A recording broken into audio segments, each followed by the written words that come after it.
अस्सलाम वालेकुम। कैसे हैं नाइन्थ क्लास सब बच्चे? ठीक हैं बेटे। डिस्कस हुआ था कि हम लोगों ने कितना सिलेबस कंप्लीट कर लिया, तो हमारा चैप्टर नंबर 4 स्टार्ट हो रहा है, स्टिशियोमेट्री। अब इस चैप्टर में हम डिटेल से पढ़ेंगे about elements and compounds, their formulas, about empirical formula, फिर बाइनरी आयनिक कंपाउंड्स हैं। तो ये जितनी भी डिटेल हैं उसके बारे में हम पढ़ना शुरू करते हैं। तारीफ से डेफिनेशन। स्टिशियोमेट्री इल्म कीमिया की एक अहम ब्रांच है। Stoichiometry is an important branch of chemistry. अब जिसमें हम क्या करेंगे, केमिकल इक्वेशंस की मदद से, इक्वेशंस आप जानते हैं जिसको हम मसावात कहते हैं, तो वो केमिकल इक्वेशंस की मदद से हमारे पास रिएक्टेंट्स होते हैं, मुतामलात हैं और प्रोडक्ट्स हासिलात हैं, उनकी मिक़दारों का हिसाब लगाएंगे कि हमने रिएक्शन करवाया, क्या चीज़ रिएक्ट कर रही है और क्या बन रहा है। इस इल्म की बुनियाद कानूनी बकाए मादा पर रखी गई है। आप बड़ी अच्छी तरह जानते हैं law of conservation of mass क्या है। इसका थोड़ा सा मैं आपको बता देती हूँ कि मादा ना तो बनाया जा सकता है ना ही फना किया जा सकता है, यानी आप खुद बना भी नहीं सकते और ख़त्म भी नहीं कर सकते। बस ये होता है कि मादा एक शक्ल से दूसरी शक्ल में बदल जाता है। जैसे हम कागज़ को जलाएंगे तो कार्बन डाइऑक्साइड गैस की शक्ल में चला जाएगा, हमें राख नज़र आ रही होगी, हम कहेंगे जी भी ये तो बहुत हल्का है, थोड़ा है, लकड़ी है। लेकिन अगर जो वाटर वेपर्स बने हैं और कार्बन डाइऑक्साइड हमारी फ़िज़ा के अंदर चली गई है, उसको हम लें, एक कंट्रोल रिएक्शन करवाएं और जो पीछे हमारे पास कोयला या कागज़ बचा हुआ है उसके साथ हम करेंगे तो हमारा जो मैस है वो इक्वल होगा। तो यही कानूनी बकाए मादा है, जिसके मुताबिक मादा ना तो बनाया जा सकता है ना ही इसे मिटाया या तबाह किया जा सकता है। रिएक्टेंट्स का कुल मैस प्रोडक्ट्स के कुल मैस के बराबर होना ज़रूरी है। मैंने आपको एक मिसाल दे दी है।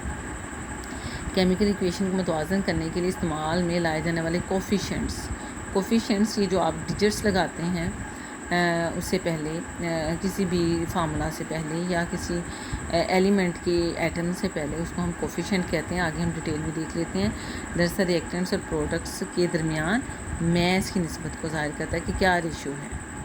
जी, स्टिशियोमेट्री को संतों में, अब आम रूटीन में तो हम काम कर रहे हों तो हमें इतनी ज़्यादा जो है वो कैलकुलेशंस की ज़रूरत पेश नहीं आती, लेकिन जब हम बात करें हाई लेवल पे, एक बड़े लेवल पे, इंडस्ट्रियल लेवल पे एक प्रोडक्ट बनानी है तो फिर हमें कैलकुलेटेड अमाउंट देनी पड़ती हैं। जैसे आप घर में कोई डिश बना रहे हों उसमें, और एक होटल में, या आपके ज़्यादा गेस्ट आ रहे हों, या आप एक ज़्यादा लेवल पे जो है वो चीज़ बना रहे हों, तो फिर आपको बार बार बनाने के लिए मेजरमेंट्स चाहिए होती हैं। जैसे आप सिंपल सी एग्ज़ाम्पल ले लें, आप घर में कितने चावल बनाते हैं, कोई बाउल लेता है, गैस होता है कि 4 बनाएंगे बाउल लेंगे, या हम 4 गिलास चावल लेंगे, तो इस तरह से। इसी तरह जो है अगर हम कंट्रोल रिएक्शंस की बात करते हैं वो ज़्यादा सेंसिटिव होते हैं, तो हम हाई लेवल पे संतों में, इंडस्ट्रीज़ में बनाने के लिए जब करेंगे तो हमें पता होना चाहिए कैलकुलेटेड अमाउंट कि हमने रॉ मटेरियल्स यानी दरकार ख़ाम माल किस तरह से कितना लेना है और हमारे पास प्रोडक्ट कितनी आएगी।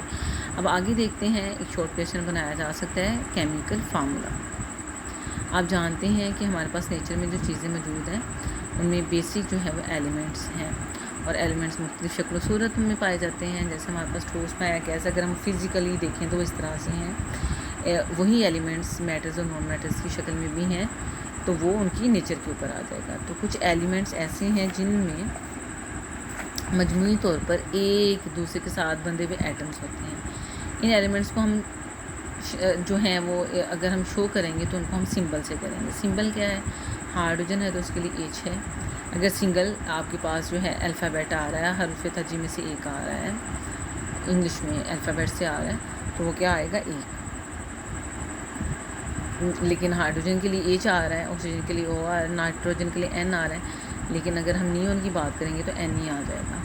तो जो फर्स्ट लेटर होगा वह कैपिटलाइज करेंगे और सेकंड लेटर जो है वो स्मॉल होगा। मिसाल के तौर पर आपके पास सोडियम के लिए Na है।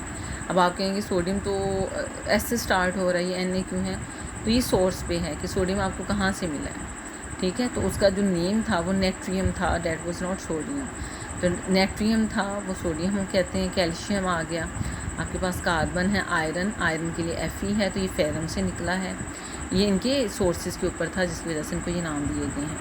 इनके अलावा कुछ एलिमेंट्स अलग-अलग मॉलिक्यूल्स की शक्ल में भी पाए जाते हैं, जैसे ऑक्सीजन मॉलिक्यूलर हालत में है, नाइट्रोजन, हाइड्रोजन।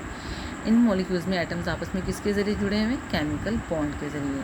जैसे ऑक्सीजन के दरमियान डबल बॉन्ड है, नाइट्रोजन के दरमियान ट्रिपल बॉन्ड है और हाइड्रोजन के दरमियान सिंगल बॉन्ड है। इसके ऊपर हम बॉन्डिंग के ऊपर डिटेल में बात करेंगे। ओजोन O3 जो है ये एक्चुअली ओजोन का फार्मूला है, जिसमें 3 ऑक्सीजन एटम मिले हुए हैं। एलिमेंट्स की तरह केमिकल कंपाउंड्स मुख्तलिफ अंदाज में पाए जाते हैं। अब आप नमक की बात कर लें, जब भी हम बात करते हैं नमक की, तो नमक से मुराद सिर्फ हम जो खाते हैं एडिबल, वो सोडियम क्लोराइड है, जिसको हम यूज़ कर सकते हैं। अदरवाइज़ और बहुत से नमकियात बनते हैं, लेकिन हम उनको इस्तेमाल नहीं कर सकते। ये आइंस आप जानते हैं, सोडियम में सोडियम आइन है जिसके ऊपर पॉजिटिव चार्ज है, क्लोराइड में क्लोराइड आइन है। क्लोरीन जब अपना इलेक्ट्रॉन सोडियम से ले लेती है, अपना नहीं सोडियम का इलेक्ट्रॉन ले लेती है, तो वो क्लोराइड आयन में चेंज हो जाता है। ये आयन्स आपस में किस तरह से जुड़ेंगे, एक के ऊपर पॉजिटिव चार्ज है, दूसरे के ऊपर नेगेटिव चार्ज है, तो फोर्स ऑफ अट्रैक्शन की वजह से ये केमिकल बॉन्ड बना के जुड़ जाएंगे और इस तरह के बॉन्ड को हम आयनिक बॉन्ड कहते हैं। तो ये क्रिस्टल लैटिस बन जाएगा। चूँकि इसके क्रिस्टल लैटिस में आयन्स कैसे हैं, एक पॉजिटिव है और एक नेगेटिव है, तो ये 1:1 की रेशो जो है निस्बत से मौजूद होते हैं। इसलिए सोडियम क्लोराइड भी एक फार्मूला यूनिट, चूँकि हम बात करें आयनिक कंपाउंड की, तो उसके लिए हम फार्मूला यूनिट की बात करेंगे, हम मॉलिक्यूल की बात नहीं करेंगे। इसी तरह दूसरे आयनिक कंपाउंड्स को उनके फार्मूला यूनिट से ज़ाहिर किया जाता है। उनकी मिसालें आपके पास मौजूद हैं। BaCl2, बी ए यहाँ बेरियम क्लोराइड है। K for potassium, basically K जो है आप कहेंगे जी पोटाशियम के लिए तो P होना चाहिए, तो केलियम ब्रोमाइड, यानी पोटाशियम ब्रोमाइड है, और कैल्शियम क्लोराइड। इनमें जो है आपके पास फार्मूला यूनिट्स आएंगे, क्योंकि इनके ऊपर पॉजिटिव और नेगेटिव चार्जेस के दरमियान फोर्स ऑफ अट्रैक्शन की वजह से बॉन्डिंग हुई है। कोवलेंट कंपाउंड्स आमतौर पर अलग-अलग मॉलिक्यूल्स की शक्ल में वक़ूफ़ पज़ीर होते हैं, जिनमें एटम्स आपस में जुड़े होते हैं। अब हमने पहले ऊपर पढ़ा आयनिक कंपाउंड, अब यहाँ कोवलेंट वो होते हैं जिनके दरमियान इलेक्ट्रॉन्स की शेयरिंग होती है, मतलब मुकम्मल ट्रांसफ़र नहीं होते। जैसे सोडियम तो अपना इलेक्ट्रॉन क्लोराइड को दे देता है, क्लोराइड लेके बैठ जाता है, इस तरह नहीं, यहाँ शेयरिंग होगी। जैसे ऑक्सीजन है वो दो आपस में शेयर करेंगे, नाइट्रोजन है तो वो 3 इलेक्ट्रॉन आपस में शेयर करेंगे, हाइड्रोजन है तो 1 और यही वाटर का जो फार्मूला है उसमें भी इसी तरह से शेयरिंग है। पानी के एक मॉलिक्यूल में 2 हाइड्रोजन एटम्स और ऑक्सीजन एटम्स बॉन्ड्स के जरिए आपस में जुड़े होते हैं। इस तरह केमिकल कंपाउंड अमोनिया NH3 और मीथेन CH4 जो हैं, ये भी आपके पास कोवलेंट कंपाउंड्स हैं। इन मिसालों से ज़ाहिर होता है कि केमिकल कंपाउंड के उनके केमिकल फार्मूला से। अब यहाँ देखिए, ये जो आपके पास आ रहे हैं एलिमेंट्स को सिंबल से ज़ाहिर किया। अब वो एलिमेंट्स आपस में केमिकल रिएक्शन के ज़रिए जुड़े तो बन गया कंपाउंड, और कंपाउंड को हम शो करने के लिए केमिकल फार्मूला इस्तेमाल करते हैं। अगर वो आयनिक आपके कोवलेंट कंपाउंड के लिए है तो मॉलिक्यूलर फार्मूला है, ठीक है, और अगर वो आपके आयनिक कंपाउंड के लिए तो फार्मूला यूनिट है। ये फार्मूला इस कंपाउंड के एक मॉलिक्यूल में मौजूद किसको ज़ाहिर करेगा, एटम्स को। जैसे वाटर है तो उसमें 2 हाइड्रोजन एटम्स और 1 ऑक्सीजन। अमोनिया है तो 1 नाइट्रोजन है, 3 हाइड्रोजन। इसी तरह मीथेन है तो उसमें 1 कार्बन और 4 हाइड्रोजन्स हैं। तो आगे आपके पास कुछ कंपाउंड्स की मिसालें हैं, जिनमें C6H6 बेंजीन है, CO कार्बन मोनोऑक्साइड है, CO2 आपके पास कार्बन डाइऑक्साइड है, H2SO4 सल्फ्यूरिक एसिड है, H2O2 हाइड्रोजन परऑक्साइड है, ठीक है, और H2S आपके पास हाइड्रोजन सल्फाइड है, और HF हाइड्रोजन फ्लोराइड है, HCl hydrogen chloride, hydrochloric acid वगैरह।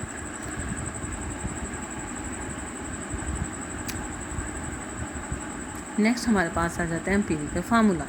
Empirical formula simplest ratio show करता है। जैसे आप मैथ में क्वेश्चन करते हैं तो आपके पास एक क्वेश्चन में आ जाता है जी 4:12। अब आप इसकी सिंपलेस्ट करेंगे, 2 पे डिवाइड करेंगे तो आपके पास 2 और 6 की रेशो आएगी, फिर 2 पे डिवाइड करेंगे 1 और 3 की।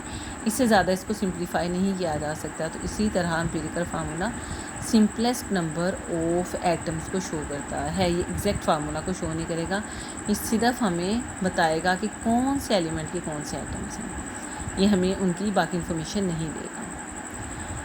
किसी कंपाउंड का एम्पिरिकल फार्मूला इसमें मौजूद एटम्स के दरमियान सादा तरीन निस्बत को ज़ाहिर करता है। तमाम आयनिक कंपाउंड को इनके एम्पिरिकल फार्मूला से ज़ाहिर किया जाता है। ये फार्मूलाज इन कंपाउंड में मौजूद आयन से सादा तरीन निस्बत को ज़ाहिर करते हैं। जैसे कैल्शियम फ्लोराइड का एम्पिरिकल फार्मूला CaF2 है, इसमें कैल्शियम है और फ्लोराइड आयन्स हैं। कोवलेंट कंपाउंड अगर हम बात करेंगे जो मॉलिक्यूल्स के तौर पर रहते हैं, इनके एम्पिरिकल फार्मूलाज और मॉलिक्यूलर फार्मूलाज मुख्तलिफ हो सकते हैं, लेकिन आयनिक कंपाउंड के एक जैसे ही होंगे। मिसाल के तौर पर हाइड्रोजन पेरोक्साइड का मोलिकुलर फार्मूला H2O2 है। अब हमने देखा है ना एम्पिरिकल फार्मूला सादाती निस्बत, तो ये दोनों 2 पे डिवाइड हो रहे हैं, H2O2।